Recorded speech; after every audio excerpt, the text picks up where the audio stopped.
दिल्ली आबकारी नीति गड़बड़ी मामले में रविवार को सीबीआई करेगी केजरीवाल से पूछताछ। भाजपा ने केजरीवाल को बताया घोटालों का सरताज। केजरीवाल ने किया ईमानदारी का फिर से दावा। कर्नाटक के मुख्यमंत्री बसवराज बोम्मई ने हुबली शिवगांव से नामांकन किया दाखिल। कांग्रेस ने जारी की तीसरी लिस्ट। 43 उम्मीदवारों में भाजपा के 2 बागियों को भी मिली जगह। जेडीएस का घोषणा पत्र। 5 एलपीजी सिलेंडर का किया वादा। एनसीपी भी 40 सीटों पर लड़ेगी चुनाव। राजस्थान के भरतपुर में भाजपा बूथ अध्यक्ष संकल्प सम्मेलन में अमित शाह। गहलोत सरकार पर लगाए तुष्टीकरण के आरोप। कहा वोट बैंक के लालच में जारी है दंगा, दुर्व्यवहार और दलितों पर अत्याचार भी। विश्व बैंक के कार्यक्रम में प्रधानमंत्री नरेंद्र मोदी का वीडियो संदेश। मिशन लाइफ को बताया जलवायु परिवर्तन से लड़ने का कारगर उपाय। ग्लोबल वार्मिंग के खिलाफ कदम उठाने के लिए वैश्विक संस्थाओं का किया आह्वान।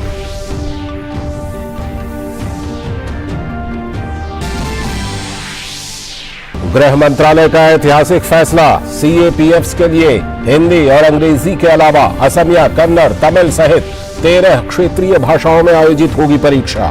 प्रधानमंत्री के नेतृत्व में स्थानीय युवाओं और क्षेत्रीय भाषाओं को प्रोत्साहन देने का बड़ा कदम।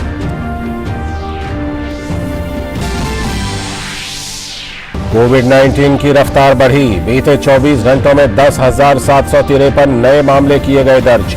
रोजाना की संक्रमण दर हुई 6.78%। जांच और जीनोम सीक्वेंसिंग की रफ्तार हुई तेज। विशेषज्ञों की सलाह, नहीं है डरने की जरूरत। महामारी से बचाव के अपनाएं व्यवहार। अंतर्राष्ट्रीय खबरों में स्मोक बम से हमले में जापानी प्रधानमंत्री किशिदा सुरक्षित। पश्चिमी जापान में भाषण के दौरान शनिवार सुबह हुआ हमला। पुलिस ने संदिग्ध को किया गिरफ्तार। प्रधानमंत्री नरेंद्र मोदी ने की घटना की निंदा। कहा भारत हिंसा के सभी कृत्यों के खिलाफ।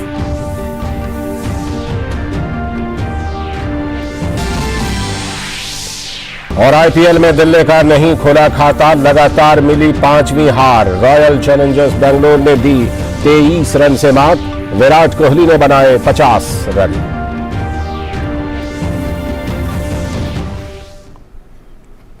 नमस्कार, डीडी न्यूज के इस बुलेटिन में आप सभी का स्वागत है। मैं हूं लाल चंद्र सिंह। देखते हैं बड़ी खबरों को और सबसे पहले शुरुआत इस बड़ी खबर से। दिल्ली में कथित आबकारी घोटाले में आम आदमी पार्टी के संयोजक और दिल्ली के मुख्यमंत्री अरविंद केजरीवाल को पूछताछ के लिए सीबीआई का समन भेजे जाने के बाद सियासत गर्म हो गई है।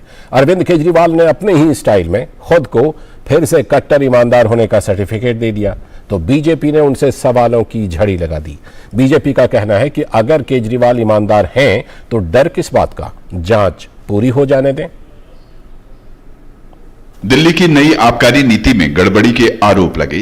जांच सीबीआई के हवाले पहुंची। अब सीबीआई ने पूछताछ के लिए मुख्यमंत्री अरविंद केजरीवाल को तलब किया है। 16 अप्रैल यानी रविवार को वो सीबीआई के सामने पेश होंगे। लेकिन पेश होने से पहले अरविंद केजरीवाल सियासत करने से नहीं चूके। उन्होंने अपनी ईमानदारी का दावा किया तो वहीं केंद्र सरकार और भाजपा पर राजनीतिक हमले भी किए। साथ ही उन्होंने आबकारी नीति का बचाव किया और जांच पर सवाल भी खड़े किए। नंबर 2 को गिरफ्तार कर लिया, नंबर 3 को गिरफ्तार कर लिया और उनको गिरफ्तार करने का तो मकसद इनका यही था कि मेरी गर्दन तक पहुंचना। उन्होंने मेरे को बुलाया, मैं जाऊंगा कल सीबीआई में। और मैं फिर से अंत में यही कहना चाहता हूं कि प्रधानमंत्री जी, अगर केजरीवाल चोर है, केजरीवाल भ्रष्टाचारी है, तो इस दुनिया में कोई ईमानदार नहीं है। हर बोतल पर 13 निशान। जनता बोले अरविंद केजरीवाल कट्टर बेईमान। अगर आपको किसी बात का डर नहीं है तो दूध का दूध और शराब का शराब हो जाने दीजिए ना। भाजपा ने अरविंद केजरीवाल पर पलटवार किया। पार्टी ने कहा कि केजरीवाल लूट खसोट भ्रष्टाचार का अड्डा बन गए हैं। इसके अलावा मनीष सिसोदिया द्वारा 14 फोन इस्तेमाल किए जाने और उसमें से कुछ फोन नष्ट करने को लेकर भी भाजपा ने सवाल पूछे। वहीं केंद्रीय मंत्री अनुराग ठाकुर ने आरोप लगाए कि दिल्ली में हुई लूट में केजरीवाल की पूरी सहमति थी। इतने भोले मनीष सिसोदिया है नहीं जितना बताया जा रहा था। इनके 4 मोबाइल थे जब जांच में इनसे कहा गया कि चारों मोबाइल फोन दे दो तो एक दे दिया, 3 नष्ट कर दिए। क्यों भाई? कट्टर ईमानदार 3 और मोबाइल दे देते। क्या ये लग रहा था कि अरविंद केजरीवाल की गर्दन भी पकड़ी जाएगी? नष्ट कर दिए। ये कैसी ईमानदारी है? श्रीमान अरविंद केजरीवाल की पूरी सरकार, एक के बाद दूसरा मंत्री जेल गया है। स्वास्थ्य मंत्री से लेके शराब मंत्री से लेके बाकियों तक, विधायकों से लेके पार्षद तक जेल में है और ये दुनिया को ज्ञान बांटते फिरते हैं। मामले की शुरुआत पिछले साल तब हुई थी जब दिल्ली के उपराज्यपाल विनय कुमार सक्सेना ने आबकारी नीति 2021-22 में कथित अनियमितताओं के सिलसिले में सीबीआई जांच की सिफारिश की थी। सीबीआई ने 17 अगस्त 2022 को मामला दर्ज किया और जांच शुरू की। इसी मामले में दिल्ली के पूर्व उप मुख्यमंत्री मनीष सिसोदिया को भी 26 फरवरी 2023 को गिरफ्तार किया जा चुका है। दिल्ली से मेघना देव के साथ ब्यूरो रिपोर्ट, डीडी न्यूज। तो अरविंद केजरीवाल की मुश्किलें बढ़ रही हैं और अब बात कर्नाटक के सियासत की। कर्नाटक के चुनावी समर में प्रत्याशी ढेर सारे दावों और वादों के साथ अब जनता के बीच जा रहे हैं। इस बीच कांग्रेस ने 43 उम्मीदवारों की तीसरी सूची भी जारी कर दी है, जिसमें भाजपा के 3 बागियों को जगह दी गई है। सूबे में सियासी पारा अपने चरम पर है और राजनीतिक दलों के बीच जुबानी जंग भी जारी है। तो वहीं कर्नाटक के मुख्यमंत्री बसवराज बोम्मई ने आगामी चुनाव के लिए शिग्गांव विधानसभा क्षेत्र से अपना नामांकन दाखिल कर दिया। कर्नाटक की कुल 224 विधानसभा सीटों के चुनाव को लेकर सभी दल अपनी पूरी तैयारी के साथ दमखम ठोक रहे हैं। राज्य के मुख्यमंत्री बसवराज बोम्मई ने हुबली जिले में निर्वाचन क्षेत्र शिग्गांव से नामांकन दाखिल किया। उन्होंने पूर्ण बहुमत के साथ भाजपा की जीत का दावा भी किया। साथ ही बोम्मई ने विश्वास जताया कि जल्द ही पार्टी नाराज चल रहे जगदीश शेट्टर को मना लेगी। दूसरी ओर भाजपा ने कांग्रेस पर हमला बोला और एसडीपीआई से संबंधों पर सवाल पूछे। A clear and categorical answer from the Congress party that what is your relationship with SDPI, and other opposition parties should clarify what is their relationship with SDPI, and a tacit relationship and behind the curtain understanding with forces like PFI which are now duly banned by the government.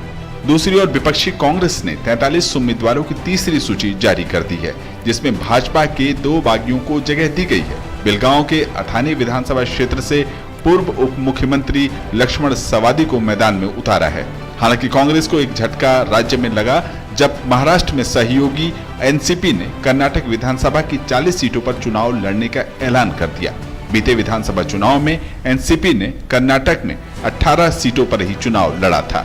Pawar साहब कौन सा direction में बोलता वही direction में मैं जाना है। एनसीपी अलग सेपरेट अकेला लड़ेगा। एक बात बोलने के लिए मैं बोलता, वो क्या बोला, तो एनसीपी सपोर्ट नहीं तो कोई भी गवर्नमेंट फॉर्मिंग नहीं होता।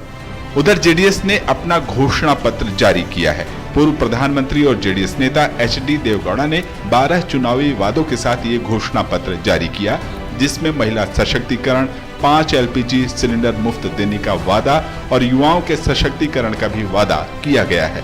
इस बीच जेडीएस पारिवारिक कलह और खींचातान से भी गुजर रही है, जिसमें देवगौड़ा की पुत्रवधू भवानी रेवन्ना को टिकट नहीं दिया गया है। चुनावी सरगर्मी के बीच कांग्रेस नेता राहुल गांधी रविवार को कर्नाटक के कोल्लार से जय भारत सत्याग्रह यात्रा की शुरुआत करेंगे। वर्ष 2019 में राहुल गांधी ने लोकसभा चुनाव के दौरान कोलार में ही मोदी उपनाम को लेकर टिप्पणी की थी, जिसके बाद राहुल गांधी की लोकसभा सदस्यता चली गई। बेंगलुरु से आयशा खानुम के साथ ब्यूरो रिपोर्ट, डीडी न्यूज। तो कर्नाटक का चुनावी पारा गर्म होने लगा है। वक्त है एक ब्रेक का, और ब्रेक के बाद जब लौटेंगे तो देखेंगे कुछ और बड़ी खबरें। शुरू करो, डालो बुनियाद, घर महल नजर आएगा।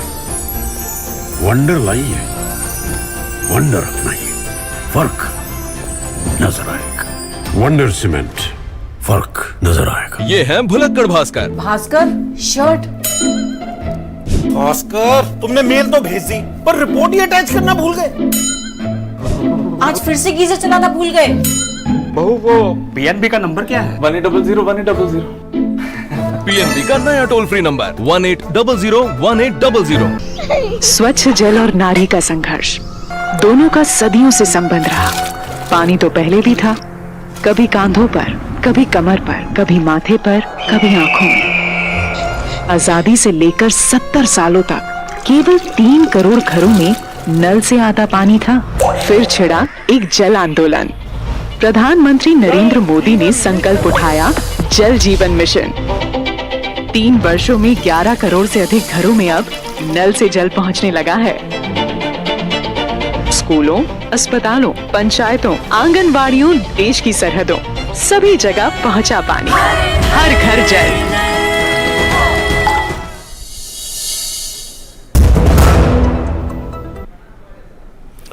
ब्रेक के बाद एक बार फिर से आपका स्वागत है। आगे की खबरों में प्रधानमंत्री नरेंद्र मोदी ने आज विश्व बैंक के कार्यक्रम को वीडियो संदेश दिया। उन्होंने कहा कि जलवायु परिवर्तन का मुकाबला सिर्फ कॉन्फ्रेंस रूम की टेबल से नहीं किया जा सकता, इसे हर घर में खाने की टेबल पर लड़ना होगा।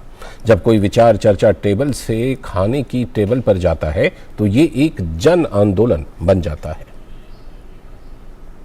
Climate change cannot be fought from conference tables alone.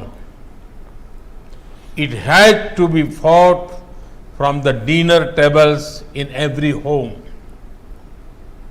When an idea moves from discussion tables to dinner tables, it becomes a mass movement, making every family and every individual aware that their choices can help the planet, can provide scale and speed. Mission Life is about democratizing the battle against climate change. When people become conscious that simple acts in their daily lives are powerful, there will be a very positive impact on the environment. और जलवायु परिवर्तन की चुनौती से निपटने के लिए वैश्विक संस्थाओं की भूमिका और उनके सहयोग को लेकर प्रधानमंत्री ने जोर दिया। वहीं उन्होंने बताया कि 2015 में यूएनजीओ में बिहेवियरल चेंज की जरूरत पर बात की थी, तब से आज तक बहुत प्रगति हो चुकी है। The seeds of this movement were sown long ago. In 2015, at the United Nations General Assembly, I spoke about the need for behavioral change. Since then, we have come a long way. In October 2022, the UN Secretary General and I had launched Mission Life. The preamble of the outcome document of COP27 also speaks about sustainable lifestyle and consumption. And it is wonderful to see that experts in the climate change arena have also adopted this mantra. आगे की बड़ी खबरों में British अर्थशास्त्री, banker, शिक्षाविद और सांसद Lord Nicholas Twain ने प्रधानमंत्री की प्रशंसा की। उन्होंने कहा कि प्रधानमंत्री नरेंद्र मोदी विकास की एक नई परिभाषा गढ़ रहे हैं। साथ ही उन्होंने कहा कि G20 में भी भारत का नेतृत्व इस दिशा में ही नजर आएगा। Prime Minister Modi did very clearly to a whole new story of growth and development. If we see a new path full of opportunity, then we are much more likely to work together to make it happen. But we've got to have a picture of what that looks like. I listened very carefully to Prime Minister Modi's speech in Glasgow, COP26 in November of 21. And what he set out, including life, and life was very much part of it, but it's still a bigger picture of what sustainable, resilient and inclusive growth. एक और बड़ी खबर, प्रधानमंत्री नरेंद्र मोदी के नेतृत्व में एक ऐतिहासिक निर्णय के तहत गृह मंत्रालय ने केंद्रीय सशस्त्र पुलिस बलों के लिए हिंदी और अंग्रेजी के अलावा 13 क्षेत्रीय भाषाओं में कांस्टेबल परीक्षा आयोजित करने को मंजूरी दे दी है। ये ऐतिहासिक निर्णय गृह एवं सहकारिता मंत्री अमित शाह की पहल पर सीएपीएफ में स्थानीय युवाओं की भागीदारी बढ़ाने और क्षेत्रीय भाषाओं को प्रोत्साहन देने के लिए लिया गया है। हिंदी और अंग्रेजी के अलावा प्रश्न पत्र असमिया, बंगाली, गुजराती, मराठी, मलयालम, कन्नड़, तमिल, तेलुगु, ओडिया, उर्दू, पंजाबी, मणिपुरी और कोंकणी भाषाओं में तैयार किया जाएगा। इस निर्णय के परिणाम स्वरूप लाखों उम्मीदवार अपनी मातृभाषा में परीक्षा में भाग ले सकेंगे, जिससे उनके चयन की संभावनाएं बढ़ेंगी।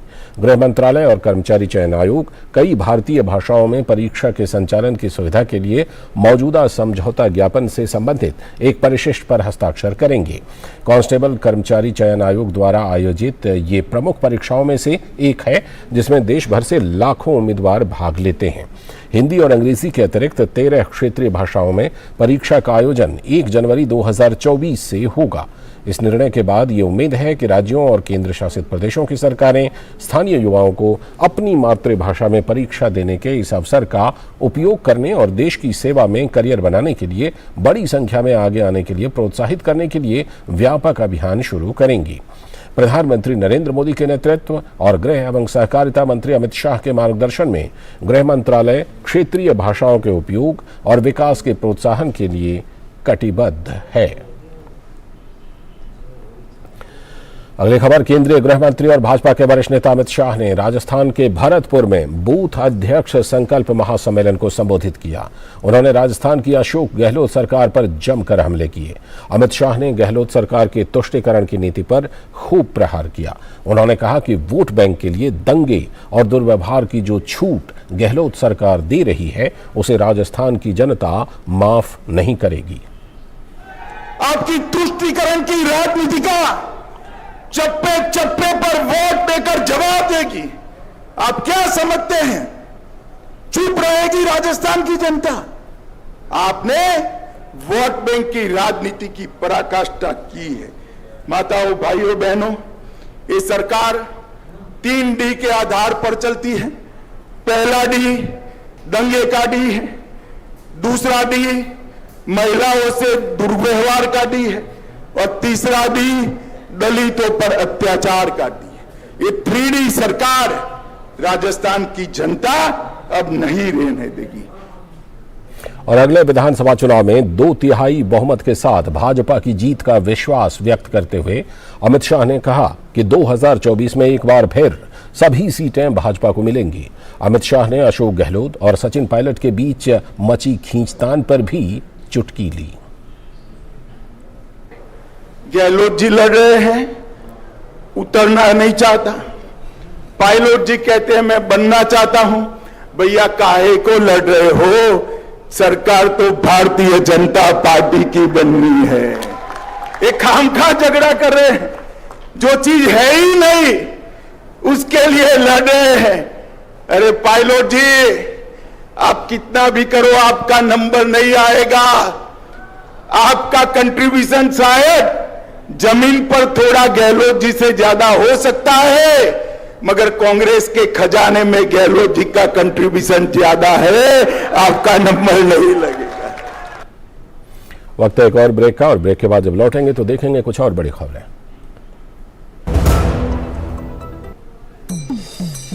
सुनिए सुनिए सुनिए, ताऊ चाची बहन भाईजान, हमारे बाबा के पास है हर समस्या का समाधान। बाबा, सूखा, बाढ़ जैसी प्राकृतिक आपदा के नुकसान से सुरक्षित हो मेरे क्षेत्र का हर किसान, कोई है निदान? बाबा, तापमान, गर्मी, नमी, वर्षा जैसे मौसम के बदलाव से पैदावार का होता है नुकसान, कोई कर सकता है इसका भुगतान?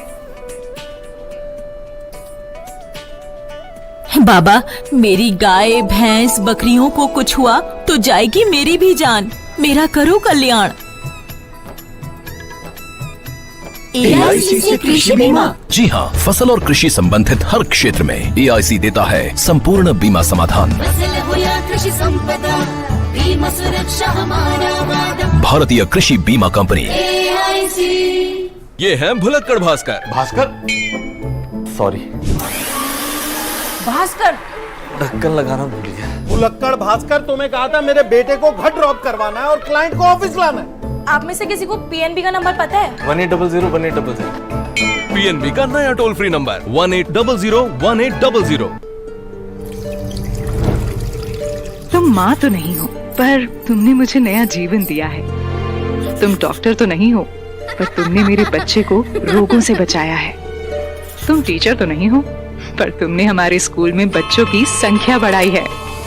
तुम सिर्फ नल नहीं, हमारा बेहतर आज और कल हो। प्रधानमंत्री जी के जल जीवन मिशन के साथ आओ बनाएं आत्मनिर्भर भारत।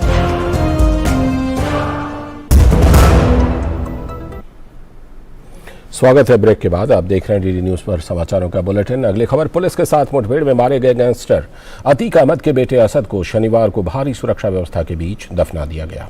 इस दौरान शांति व्यवस्था बनाए रखने के लिए भारी मात्रा में पुलिस बल तैनात रहा।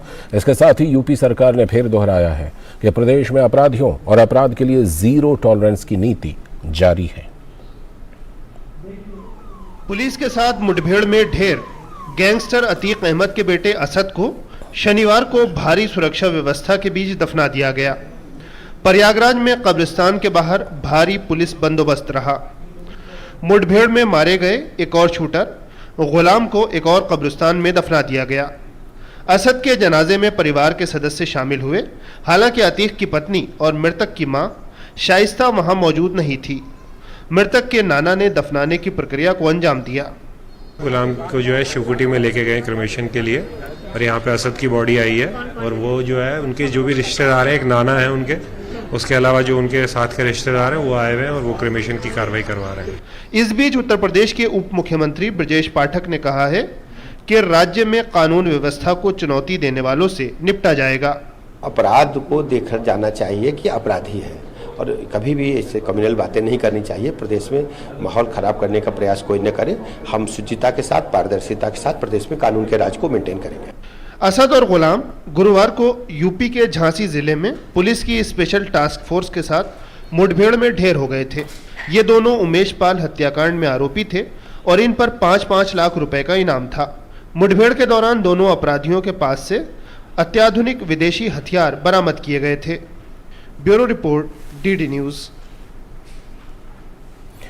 अगली खबर, संयुक्त राष्ट्र द्वारा साल 2023 को अंतर्राष्ट्रीय मिलेट वर्ष घोषित करने के बाद देश में मिलेट्स को लेकर कई तरह के कार्यक्रम आयोजित किए जा रहे हैं और इन दिनों ऐसा ही एक SCO मिलेट फेस्टिवल का आयोजन मुंबई के होटल ताज में किया जा रहा है।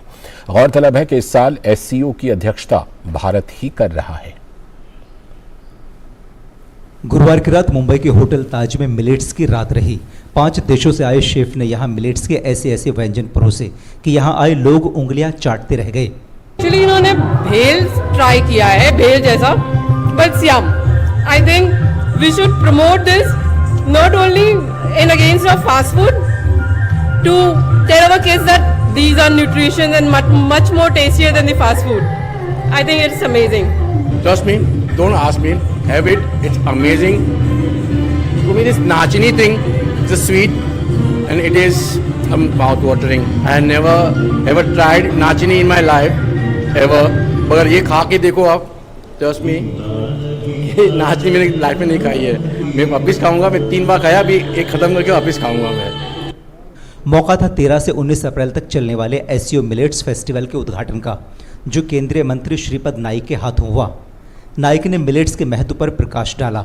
Spearheaded by the Prime Minister, the Government of India sponsored the proposal for International Year of Millet 2023, which was accepted by the United Nations General Assembly. The SCO countries have a deserve mix and cultural and traditional, which is aptly reflected in their cuisines. The cuisine of SCO countries will offer the unique delights to food lovers. To create the awareness and increase the production and consumption of the millets, United Nations declared 2023 the International Year of Millet. Bharat के अलावा Kazakhstan, Uzbekistan, Kyrgyzstan और रूस के chef ने millets की खासियत बताई और यह भी बताया कि ये क्यों महत्वपूर्ण है। We did some classical Russian dishes, and they are something like cabbage rolls. It's a traditional Russian dish made usually with beef, but on this food festival we decided to use a lot of millet, and they make cabbage rolls with the millet, with mushrooms, some onions, and combine it with a paprika, beautiful sauce to make it fresh. We used millet product in this polenta cake. Polenta cake with fruits and sour cream. What we this just boiled. We just boiled and give add some Parmesan cheese. And butter. Butter, right? Yes, and after we frying this. We are participant this festival. Millet is very helpful because it's organic, sustainable product, and easy to cook and easy to store, easy to storage.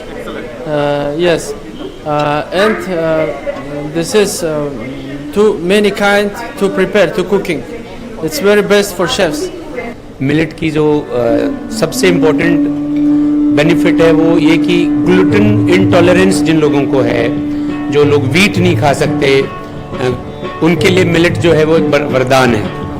तो अगर मैं आपको दिखा सकूं तो हम इस समय डेजर्ट सेक्शन पे खड़े हुए हैं और हम लोगों ने एक रागी जिसे बोलते हैं, रागी मिलेट की बर्फी बनाई है, कलाकंद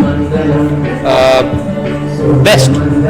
ऐसे में दूध की बर्फी का मजा नहीं था जो रागी बर्फी का टेस्ट इस मिठाई में हम लोगों ने निकाला है।